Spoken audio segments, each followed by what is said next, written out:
সুপ্রিয় দর্শক, আসসালামু আলাইকুম। অনুসন্ধানী টাইম সংবাদে যুক্ত হওয়ার জন্য আপনাকে অসংখ্য ধন্যবাদ। জানিয়ে দিচ্ছি আমাদের হাতে থাকা সর্বশেষ আপডেট। আর বরাবরের মতো সর্বশেষ আপডেট জানাতে আপনাদের পাশে আমি সাইমন সুজন। মুসলিম উম্মাহ, বিশ্ব রাজনীতি, বাংলাদেশের ভবিষ্যৎ ও সামরিক বিষয়ে সকল ভিডিও পাবেন এখানে। হতভম্ব ভারতের মোদি, ইতিহাসে সর্বোচ্চ সমরাস্ত্র ক্রয় করছে বাংলাদেশ, যুদ্ধ বিমানসহ যা যোগ করছে তারেক রহমান। বাংলাদেশের সামরিক ইতিহাসে সম্পূর্ণ নতুন অভাবনীয় অধ্যায়ের ড্রাফট তৈরি করা হয়ে গেছে। প্রতিরক্ষা মন্ত্রণালয় 2026-27 অর্থ বছরের জন্য অর্থ মন্ত্রণালয় টেবিলে এমন সব বাজেট প্রস্তাবনা করেছে যা অতীতে সকল হিসাব নিকাশ পাল্টে দিয়েছে। সামরিক সরঞ্জাম ক্রয়ের জন্য সরাসরি 27,000 কোটি টাকার বেশি অর্থ চাওয়া হয়েছে। অতীতের বাজেটগুলোর দিকে তাকালে দেখা যায় সমরাস্ত্র বাহিনীর 3 শাখার বেতন ভাতা, অবকাঠামো, উন্নয়ন এবং দৈনন্দিন খরচের সাথে সামঞ্জস্য করলে এর হিসাব যুক্ত থাকত। ফলে ভারী সমরাস্ত্র ক্রয়ের জন্য অর্থের পরিমাণ একেবারে সংকুচিত হয়ে পড়ত। এবারের প্রস্তাবনাটি সম্পূর্ণ আলাদা। এই বিশাল অঙ্কের 27,000 কোটি টাকার প্রতিটি পয়সায় ব্যয় হবে শুধুমাত্র আধুনিক যুদ্ধবিমান, রাডার, মিসাইল, ড্রোন এবং যুদ্ধজাহাজের পিছনে।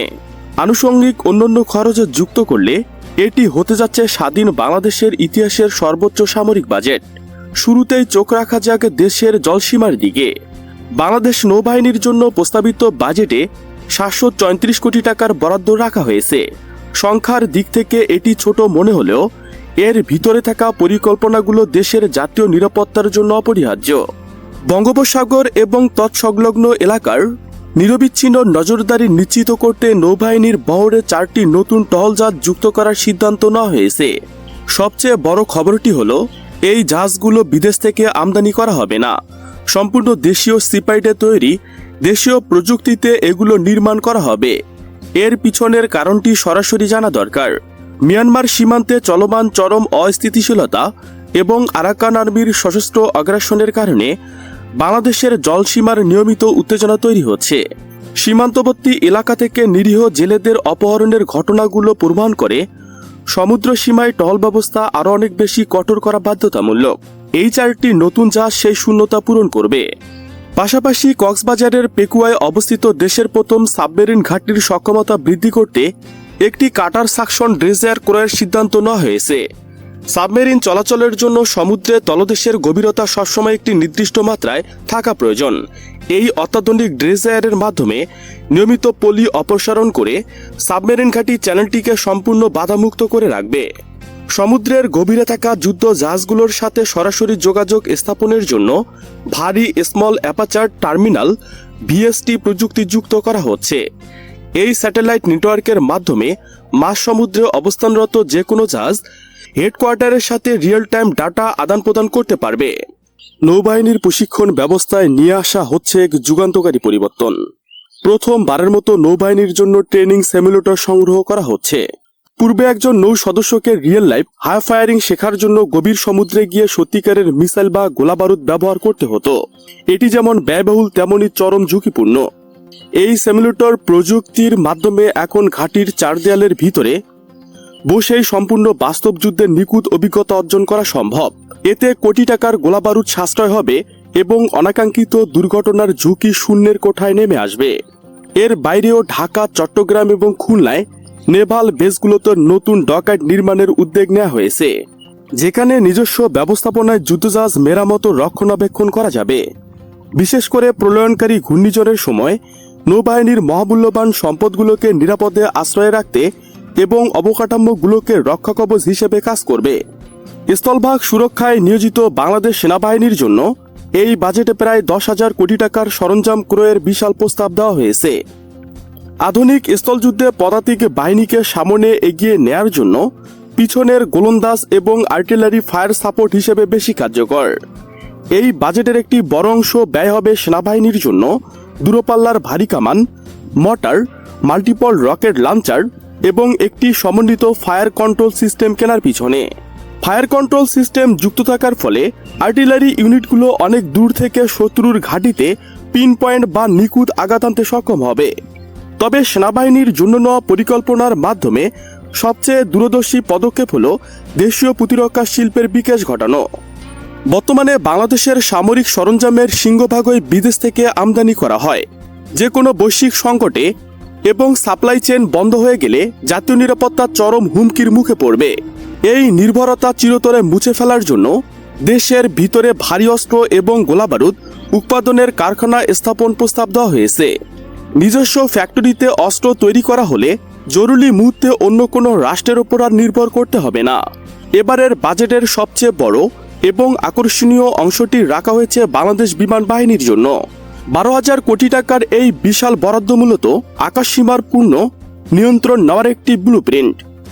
গত বছর ধরে বাংলাদেশ সেনাবাহিনীর বহরে কোনো ভারী বা মাল্টিরোল যুদ্ধবিমান যুক্ত হয়নি। মূলত প্রশিক্ষণ বিমান এবং হালকা এয়ারক্রাফটের উপর ভিত্তি করেই আকাশ প্রতিরক্ষা ব্যবস্থা পরিচালিত হয়ে আসছে। আকাশে পূর্ণাঙ্গ আধিপত্য বিস্তারের জন্য ভারী ফাইটার জেটে যে অভাবনীয় দীর্ঘ সময় ধরেছিল সেটি এবার মেটানো হচ্ছে।